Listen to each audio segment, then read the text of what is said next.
In this video, you'll get a closer look at the Cadillac V16, an overview, its origin, price range, and more, so stay tuned.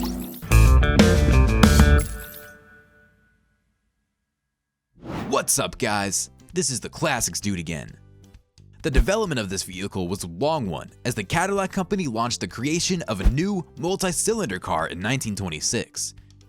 It wasn't going to be an easy task, and over the next few years, development continued being behind closed doors, as a range of concept cars were designed and tested while the new engine was developed.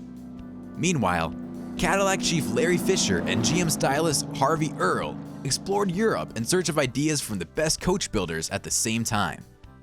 The Cadillac V16 series was announced by the Cadillac Company as the most expensive Cadillac in the world.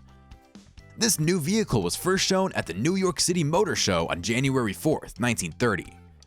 Despite the bad timing and the high retail price, and although sales would fall considerably later, the launch exceeded Cadillac's greatest expectations.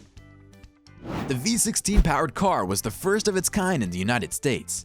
It was very pricey and unique, with every chassis custom made to order. The Cadillac V16 can be split into two generations spanning from 1930 to 1940.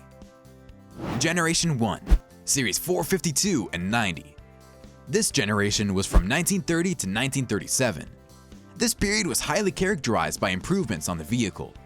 The Cadillac V16 was a class above the rest due to its groundbreaking V16 engine and the narrow 45-degree V-angle OHV Series 452. January's production averaged a few cars a day, which then soared to 22. By April, 1,000 units had been built, which then increased to 2,000 cars in June. In what we could describe as a publicity tour, 5 new Cadillac V16s participated in a promotional tour of major European cities in June 1930. Tour included stops in Paris, Brussels, Amsterdam, Copenhagen, Berlin, Cologne, and Dresden. The production of the original V16 continued under different model names until 1937. This classic vehicle also featured a few innovations, which included the no-draft individually controlled ventilation, ICV, by Fisher. In 1934, the body was modified and renamed 452D and 452E in 1935. The same basic design would remain largely unchanged until 1937. The Cadillac V16 had a wheelbase of 154 inches, 3,912 millimeters, a curb weight of up to 6,600 pounds, making it one of the largest standard production cars ever manufactured in the United States. The combined production for the model years 1934 and 1935 was 150. The Series 90 was redesigned in 1936, when Cadillac restructured their model names, and there was an introduction of hydraulic brakes in its final year of production, 1937. Generation 2, Series 90. This model enjoyed a 2-year period from 1938 to 1940. The V16 Series 90 and the V12 Series 80 and 85 were effectively combined in 1938 with the launch of the new L-head V16.